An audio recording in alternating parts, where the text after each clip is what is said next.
Continuing with our top headlines, Big Sis admits that the U.S. does not face a terror threat from Iran or Hezbollah, despite all the hype drummed up by the establishment media about a scary Iranian or Hezbollah attack on soft targets in the United States.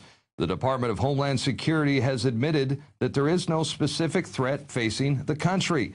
DHS boss Janet Napolitano was obliged to admit that no such threat exists. She said, however, that there is a threat that bears watching. Meanwhile, CNN and the establishment media have enthusiastically hyped Israel's terror narrative by running reports and stories speculating an attack on Jewish targets inside the United States. The medical establishment is firing patients who refuse big pharma, big government vaccines. This is an article posted in the Wall Street Journal where they mention a study of Connecticut pediatricians published last year says that some 30% or 133 doctors said that they had asked a family to leave their practice for vaccine refusal. Can you imagine? And a recent survey of 909 Midwestern pediatricians found that 21% reported discharging families for the same reason. Well, now two can play at that game. If your doctor or pediatrician wants to inject you and your children with toxic chemicals, then you fire them and find yourself another doctor. I suggest that you can learn more about the dangers of vaccines. Go to vactruth.com, do the research yourself. I'm sure you'll make the right decision. Now, before we start talking about false flag terrorism, I want to take you to a piece that was put together by our very own John Bound. He's a very talented writer and producer here at Infowars.com, and he's going to educate us on the Hegelian Dialectic. And he's focusing on the psychology behind government-sponsored terrorism. The global banking cartel has used one tried-and-true process to create wars, rob us of our currency, and eat away at our substance.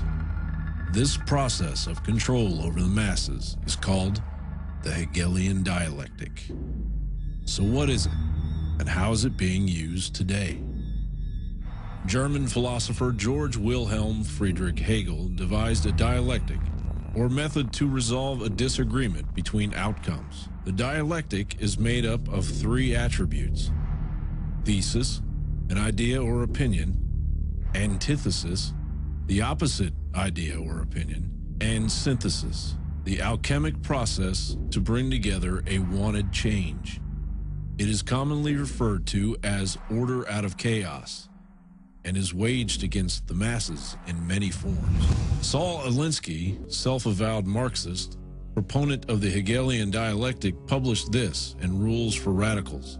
Any revolutionary change must be preceded by a passive, affirmative, non-challenging attitude toward change among the mass of our people. They must feel so frustrated, so defeated, so lost, so futureless in the prevailing system that they're willing to let go of the past and chance the future.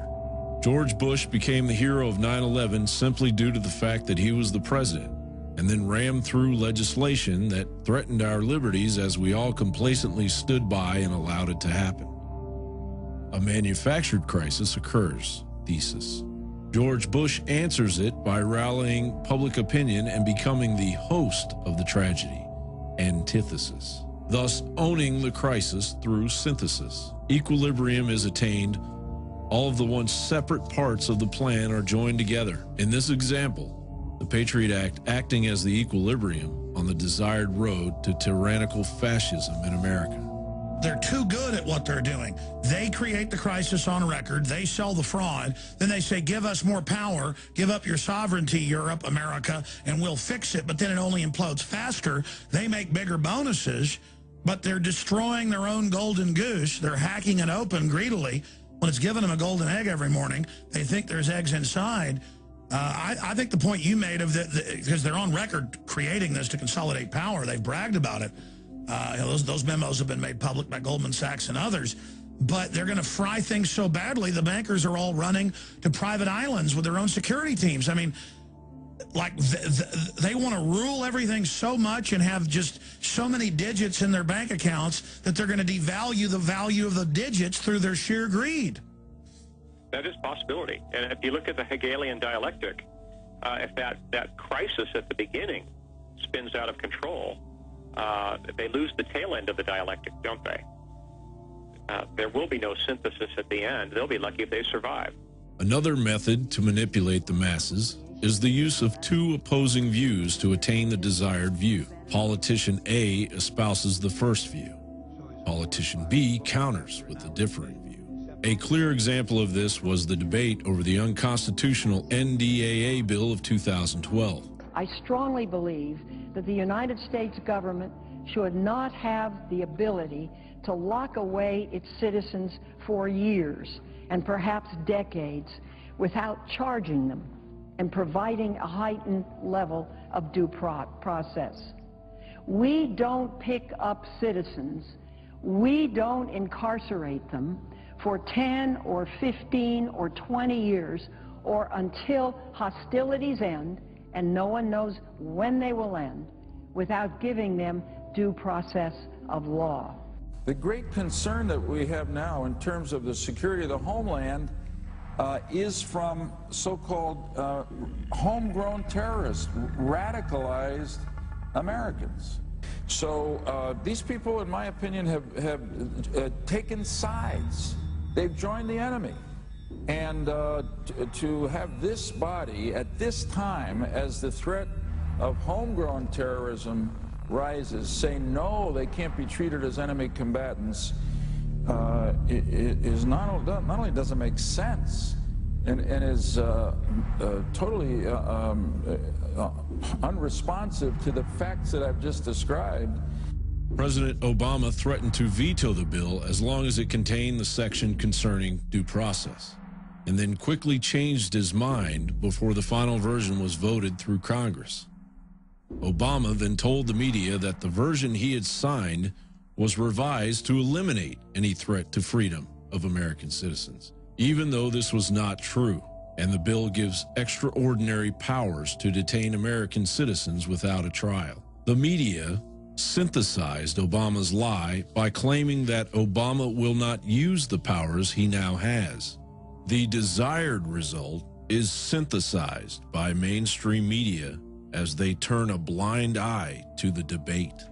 The American people cave into the lie because the process it is attached to seems so familiar. John Bound, Infowars Nightly News. And that brings us to our next segment. There are literally hundreds of examples throughout history of government-sponsored terrorism, known as false flag operations.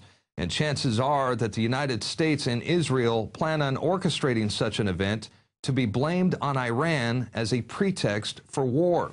It is a fact that virtually every single war since the Spanish-American War of 1898 has included the use of a false flag operation as an excuse to enter into conflict. But unfortunately, the lies have been covered after the fact, too late to prevent mass death and destruction. In 1953, the CIA and British intelligence staged terror attacks to overthrow the democratically elected leader of Iran, Mohammad Mossadegh. Mossadegh had nationalized Iran's oil fields and denied British Petroleum a monopoly. U.S. and British intelligence operatives launched a successful coup d'etat and overthrew the Iranian government, replacing the regime with a ruthless dictatorship while seizing control of Iran's oil supply. 1964. U.S. warships were apparently attacked by North Vietnamese PT boats, an incident that kicked off the U.S. involvement in the Vietnam War. The attack was a staged event that never actually took place. What followed was an excuse by President Lyndon Johnson to dramatically expand the scale of the Vietnam War, ultimately at the cost of 3 or 4 million dead Vietnamese and 58,000 Americans. June 8, 1967, the USS Liberty, an American naval vessel sailing off the coast of Gaza, was suddenly and deliberately attacked by naval and air forces of Israel. The well-coordinated attack, which lasted for hours, resulted in the deaths of 34 crewmen, 170 injured, and catastrophic damage to the ship.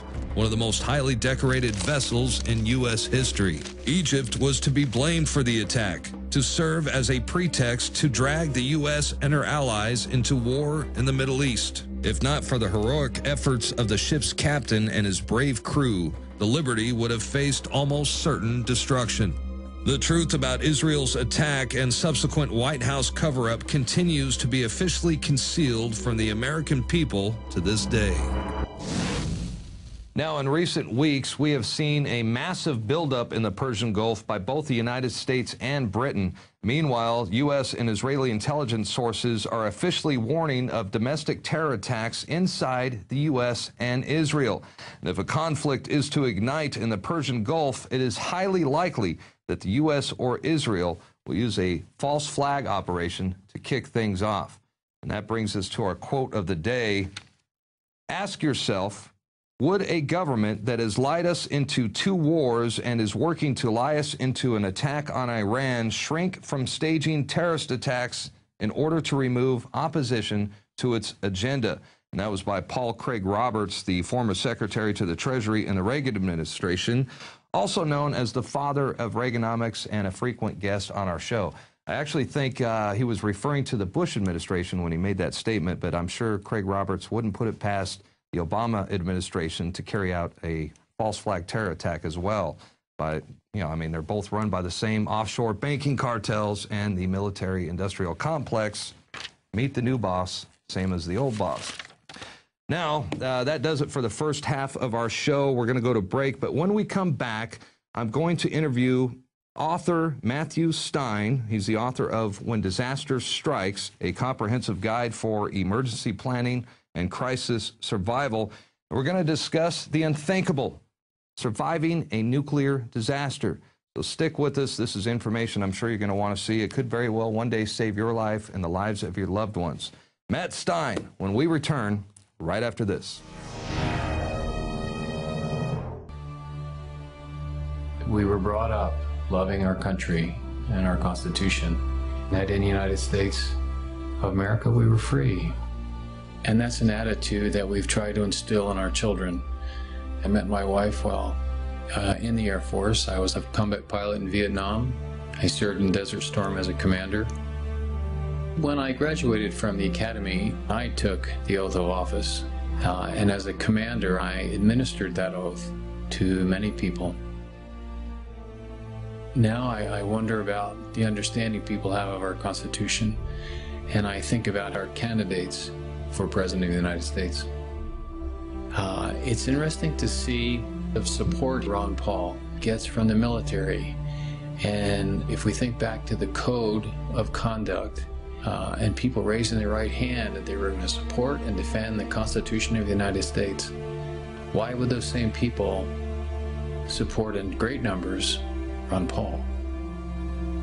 I think it's because they know that he supports the Constitution of the United States. It doesn't mean you have to go to war to do it. It means you have to understand what the Constitution is and be a supporter inside of your own country, whether you're in the military or not, of that Constitution and make the United States strong. And Ron Paul does that. That's his feeling. That's his thrust. And that's why if you look at the percentages that support him in the military, it's huge. Why is that? Because they've raised their right hands and they're putting their lives on the line for us here in the United States. And they know that Ron Paul does the same.